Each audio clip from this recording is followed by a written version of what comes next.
But welcome, Stuart from Is It Fast. Thank you very much for coming on the show and getting involved. But yeah, how are you? I'm very well, thank you. Thank you very much for inviting me on. It's a pleasure. Thanks No for worries at all. trusting me.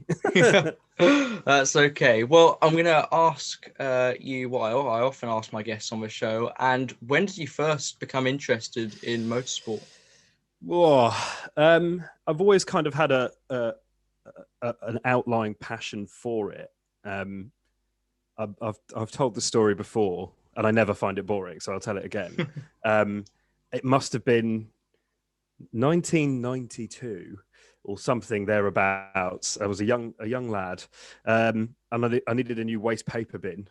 And my dad went out and just bought me one. But it was a Dakar themed bin, and it had this Peugeot Dakar car flying over a sand dune.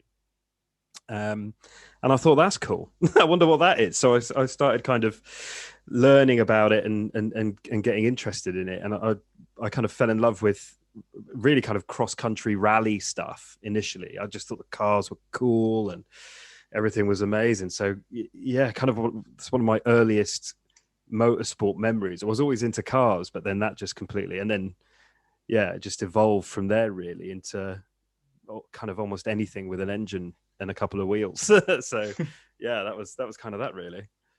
Absolutely. When you first started becoming more and more interested in cars and racing, would you say it was something you wanted to venture into when working? I had absolutely no interest in getting into it in any kind of formal practice at all. Yeah, no interest in it whatsoever in terms of doing it for a job or getting as involved as I now kind of am. It was just a pure enjoyment. It was just a full fan experience. I thought this is how I'm going to try and relax a bit, and then just fate kind of got in the way, and my professional career slash life kind of met with motorsport, and I realized that the two were kind of compatible in a certain way. And I thought, oh, okay, I could possibly do what I do for a living and combine it with Yeah. motorsport, which I'm still kind of trying to do. But yeah, very, very, yeah, I would say only the last 2 or 3 years Yeah. um, professionally got involved in it, really. Yeah, weird one, but here we are. Yeah, well, that leads me on nicely to my next question, which is how did Is It Fast get going, really? Whoa. Um, yeah, yeah. So kind of it was kind of by accident, really. Um, so uh, I've been in marketing and design and kind of creating videos and writing for a bit. That's kind of is my job. And it's great fun because you get to do lots of different things. You get to write for lots of different people and film for lots of different people and all that kind of fun stuff. But I kind of found myself wanting to just do it for myself for fun. So I thought, well, what do I want to write about? And I'm quite into my rugby, and I thought, I'll write about rugby, and I couldn't really do it. And I thought, well, I'll start kind of writing car reviews. So I started just randomly writing car reviews, and I thought, well, I need to publish them, just so not for any reason other than my friends and family can just kind of tell me what they think. And I thought, I need to come up with a name just so I can put it on something. I was like, I found myself kind of in my own head, just always asking the question. Someone would come, with a new car, friend, relative, whatever. And they could tell me all the things. And I would always just go, yeah, but is it fast? Like Yeah. that was my one question all the time. And so I kind of thought, well, I'll just call it, Is It Fast? And I started writing and then wrote a little bit more and then more people started reading it. And then it just got bigger and bigger and more, just more. And then random people I didn't know started kind of talking to me about it on social media and stuff. And I found myself just doing more and more and more and more and more of it until more and more people kind of took notice. And it, yeah, kind of just snowballed from there. Being in the industry that I'm in, I knew people with cameras, and we had cameras as a company, and they said, well, why don't we go and try and film some cars? So I was like, oh, okay. And then we started filming cars, and I thought, well, and photographing cars. And they said, well, someone needs to host this stuff. And I was like, well, maybe I know someone that might be able to present for us.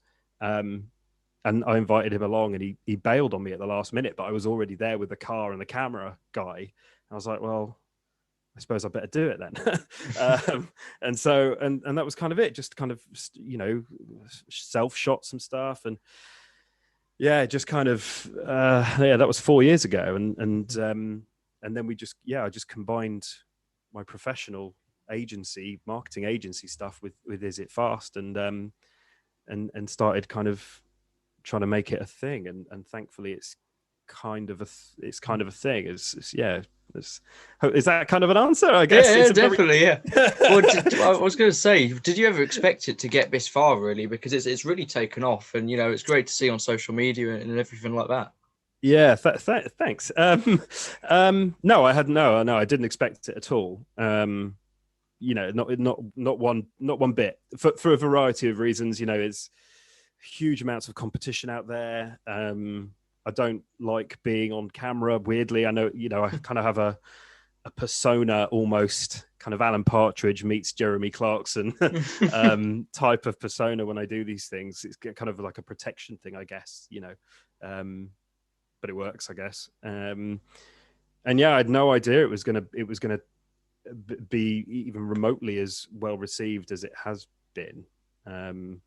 I kind of never really believe it, if I'm honest. I just don't think it's not, there's lots of people out there, yourself included, who do, do incredible stuff. And I just feel like we're a nice community of people together, just talking about what we enjoy talking about, filming what we enjoy filming, and photographing and writing about.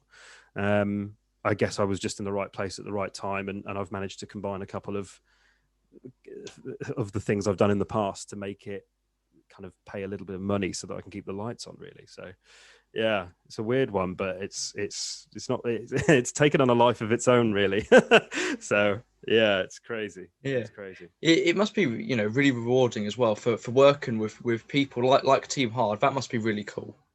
Yeah, it is. It's weird because you're kind of in amongst it. Team Hard have been really, really kind to us. They're only 20 minutes up the road from where our studios are, which is, handy. They took a real risk. I contacted their media guy probably 2 years ago plus, because I got into touring cars, and I thought, I realized that there was a team nearby. I knew so little about touring cars at the time. I didn't realize Motorbase were also quite close by. Yeah. Not that it made any difference. It's just, I thought, oh my God, there's a team here in Kent. How weird. And then it turns out there were two. And yeah, I just said, look, I've never been, if you've ever fancied just a film crew coming down and just, trusting us enough to help us learn about the world that you're in and all the rest of it, we would most happily come down and, don't pay us, nothing like that. Just we'll come down and we'll just give it a go to see if this is something that we could move into, because we hadn't, all we'd done was car reviews and written about cars. And by that point we'd worked with a few manufacturers and dealerships as well. So I thought, well, wouldn't it be cool to mess around with touring cars? Mm-hmm. And it's been this incredible journey where obviously the Cupras have arrived. Yeah. And we've worked with them all the way through that development process, and a real honor, really. I mean, to see kind of a team evolve, and we've been lucky enough to be behind the scenes with a number of teams now. Yeah. Kind of, all the secret squirrel stuff where you kind of, who's getting signed, and it's cool. It's cool to know stuff that other people don't know. But mainly it's cool to make content that's, we try to make as much original content as possible. And a lot of what we do, we don't actually get paid for. A lot of people think that we're on the payroll for touring car teams and stuff, and we're not. We're just here to share stories. I mean, we'll charge people if they want to be charged, but but no, we just want to make really cool content and share it with fans and show people behind the scenes and stuff, because it feels like a cool thing to do, and so we do it where we can. So yeah, it's pretty pretty mad. Yeah. But the Coopers have been pretty cool. Oh, they are. They're cool, and even better, you know, the latest round at Brands Hatch. Obviously Jack Goff on the podium, which I know, must have been brilliant to see. You know, as yeah, someone that's seen the whole development of the car to now see it on the podium so early on in the season. To be fair, so yeah, it's an incredible job. It's so funny because we make no mistake, we have had nothing to do with that car.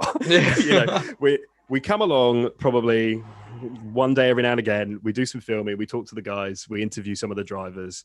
There is no way on earth that we had anything to do with it.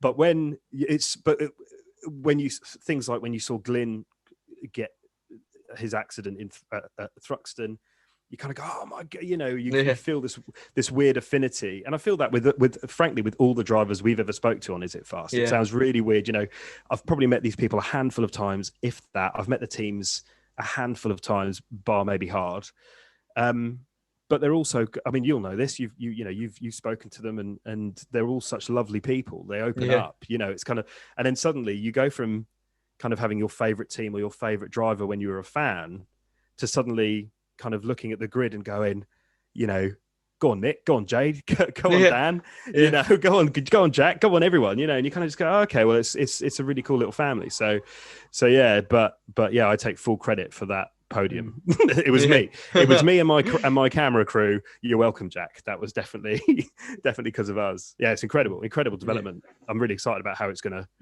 I'm very excited about how the whole grid's going to evolve next year with the hybrid switch. That'll be quite cool. But yeah, it's cool. It's been very cool. This season's been very cool. Yeah, it has. I was going to ask in a second what you thought of the season so far, but I completely understand when you see you have different sort of how you follow all the different drivers in different ways. I think that's really cool, especially with sort of getting a bit more involved with it now. Who would you say is your favorite driver at the minute? I think I've asked you this before, but I don't know, man. Like, it's been a really interesting season. Yeah. And really open. Yeah. Which is kind of, I guess it's hard because I can't go on personality. It's not like I've met some of them a lot. I've met, not a lot of them. I'm making out like I'm some sort of king of the grid. It's not the case. But every one of the current drivers I've spoken to have all been like super nice. So you can't pick someone based on, well, I spoke to them and they were really polite to me, and I spoke to this person, they were really mean, so I don't like them, but I do like them. I kind of do it on cars or teams. I don't know, man. Like I really, really, really enjoy watching this season. I've enjoyed watching Tom Ingram drive, just because he just seems to be floating and on the edge, and like he's you can just tell when he's in his eye somewhere, like he feels like this is going to be, you can't write him off at all. Like he's right up there, isn't it? That's incredible. I really, really, it's a shame that Glyn's obviously had to move away from the grid this year, because I really enjoyed Glyn as a human. I don't know what it was about him. He just cracked me up. Like everything about him was just so calm. But yeah, I think probably this year, Tom, I've always liked the Hyundais anyway as a car, like away from motorsport. So yeah, probably, but just purely from it could be a really nice story. You know what I mean? Like Tom moves team, doesn't even have to bed in, wins it in this Ginsters thing finally, the Ginsters mobile, and you just go, oh man, that is a really, really good story. Or Dan Rowbottom, we had him on the show, and we were really lucky to work quite closely with him. And same thing. Imagine if he just storms it, what a story. He was out for a year, then he's back, and he's got Matt Neal in his corner, kind of massaging his shoulders kind of through the season, and then you couldn't write it, Flash. I mean, it's all, you see what I mean? Like it's really hard. It's funny. I was gonna ask you about Tom Ingram, which I will do in a second. But it's funny you mentioned Dan Rowbottom, because I think so many people. It was obviously a funny start to the year for Team Dynamics. Because obviously Honda pulling out. Obviously return of Flash, which was really cool. I think that had been rumored quite a lot. And obviously Dan Rowbottom coming back, which I think had mixed reactions, if I'm being honest. I was really happy for him. I think, like a lot of people, I think he Yeah, had, a learning year in 2019 in the Mercedes A class, which by that point was pretty tired. Even Adam Morgan was struggling with it at times with setup and various things like that. But yeah, so obviously last year obviously was difficult with COVID. But if you look back on Dan's career, like in the Clio Cup, he's had some great results. And so yeah, I really think Dan could be up there challenging in the top 10 this year, maybe even top yeah. 5. I mean, who would have thought he would have outperformed Flash at Thruxton? Yeah, yeah. It's a really interesting story. Just like kind of, he did come into for some flack, Yeah. and we spoke to him in February before it was announced, and did some filming and stuff. And he was really candid in the interview he did with Is It Fast. He was just kind of, he was like, yeah, I'm gonna get some flack. People are gonna say that I've bought my way into the seat, etc., etc. He was really open. I thought, this geezer's got the glint in his eye this year. He's really, he knows where he's at. He's not scared of the championship. He's done his year, obviously, getting used to it at Sicily and stuff. Yeah, and just it must, yeah, and obviously, yeah, Matt taking a step as, although I don't know, Matt Neal's doing the commentary on some of the World Touring Car stuff at the moment. I've seen some of that, yeah. And he's amazing. Yeah, he is. I was I like, don't know. I know that. Well, I don't know why he's been in that Honda for so long. Like he should have just gone and done. But yeah, so that's obviously good. Obviously, it's a shame he's not competing. But I think it is cool to see him, working a bit behind the scenes. We saw obviously he's done some interviews and stuff with Paul O'Neill, and I think it is quite interesting to see him now see the sport from a different angle, which is quite cool. But yeah, obviously you mentioned Tom Ingram a minute ago. As I said, I was going to ask. It's a really interesting story because he was so at home at Speedworks, and obviously whatever happened over the winter happened. Obviously moved to Accelerate, like the Robo story, sort of to mixed reactions. To obviously Accelerate Motorsport, my local team, which is really cool to see, and he is flying at the minute. I think he is definitely. I think this has been his best chance to win the championship since 2018. Yeah, yeah. Did he bring his engineer with him as well? Or Yeah. his yeah, okay. Yeah, I think it's almost kind of superhuman the way that the car and himself have kind of got. I don't believe he did any more or any less testing than anyone else. It just must suit. It just everything about it. Obviously, the car's in its second year of development, wasn't it? And I think it's a brand new chassis for that particular one. And over the 4, I think the 2 trade price ones technically are older chassis from last year, and he's in one of the new ones. I don't know, but yeah, it's interesting. It really depends how Ash does. I think over the rest of the season. Yeah, I think I see we're fair because at the minute Ash and Tom are both very close, but then they've pulled away from everyone else. Now they've been consistent, but if you think back to Thruxton, Ash had the first 2 races were fairly difficult for him, sort of damage limitation if anything. And Tom was a bit. I think he struggled in race 3 at Thruxton, but yeah, definitely. And Tom Oliphant, to be fair, had a great round at Brands Hatch. So I don't know what was going on there at BMW, because we had obviously Stephen Jelly had a pretty difficult weekend, getting caught up in the incident with Gordon Shedden. Tom Oliphant flying, and then Turkington struggling. But who knows? Maybe it's for the weather with the BMW, perhaps at different times. So. I mean, they might have a really strong summer, and then that's it. Suddenly we're having a different conversation in September and October. It's going to be warm. Let's be honest. Yeah. Even if it's not this warm, when we get to Alton, it's still going to be warm. Knock Hill's always a really weird one. Yeah. I don't know. Just at the moment, I think it's probably between Tom and Ash. Yeah. And then I don't know who'd make up the third. I don't know. This is the beauty of it. It's always a really close set of events. It's always really, really, really hard to call, and that's the beauty of it.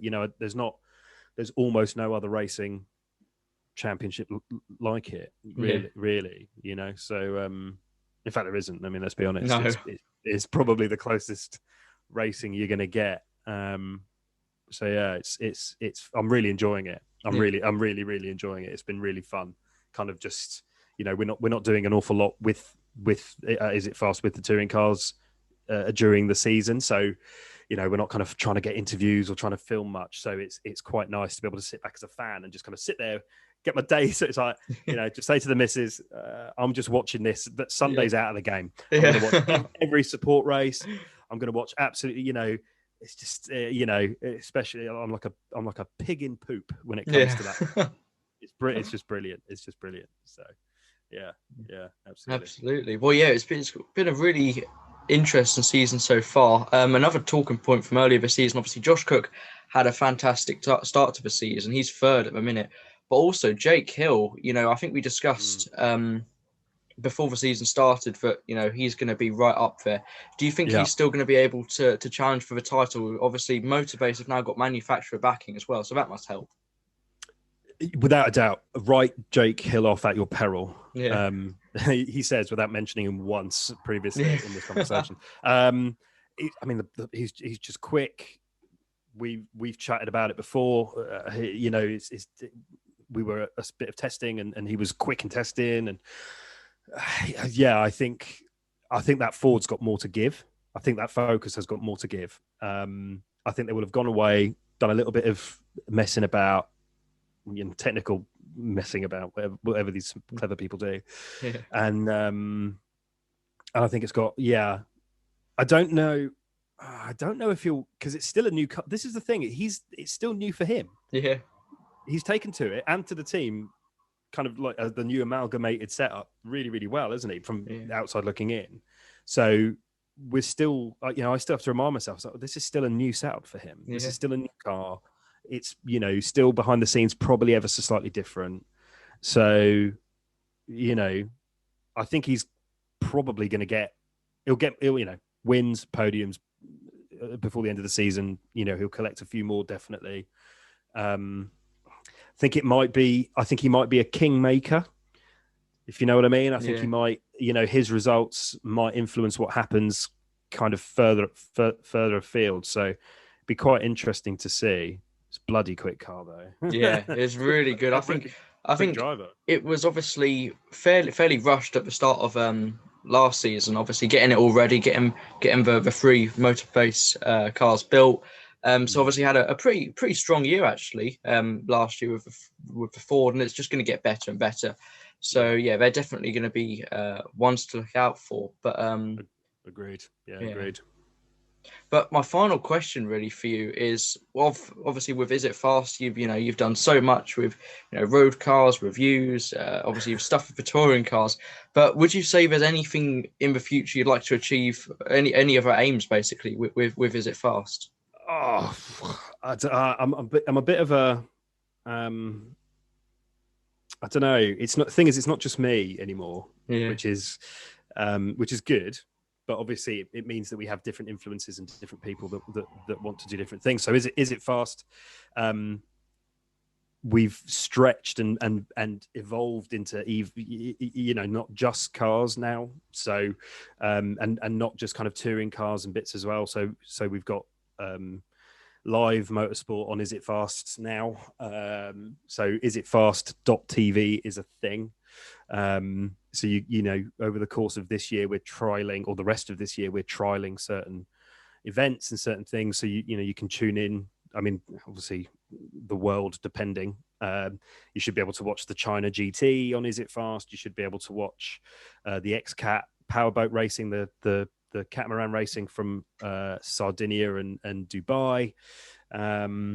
We've got lots of interesting programming coming up, mainly to do with anything that kind of moves around is kind of where we, because Is It Fast kind of as a question covers so much. It's kind of, I've got to be careful about what I say. Yeah. I don't want you to spoil anything or say anything. No. It's more.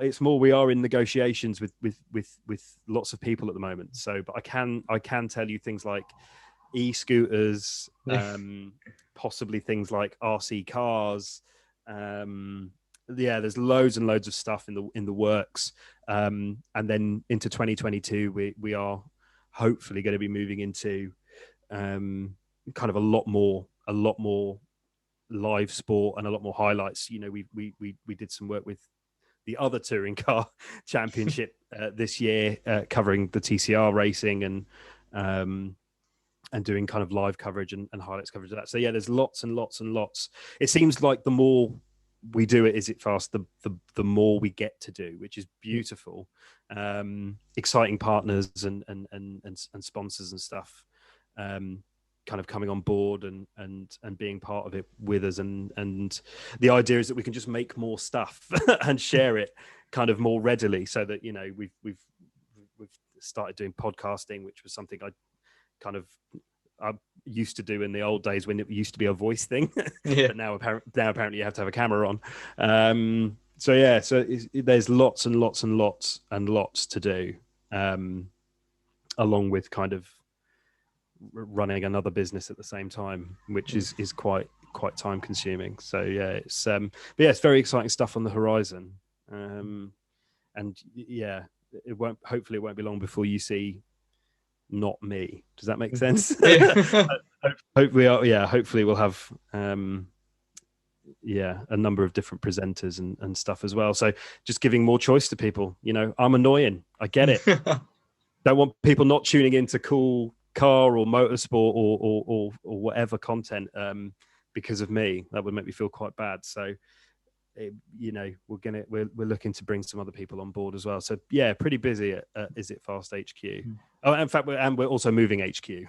That's the other thing. So our studios we're having to move studios, just size. Yeah. So there's lots to come, lots and lots to come. Absolutely. So yeah.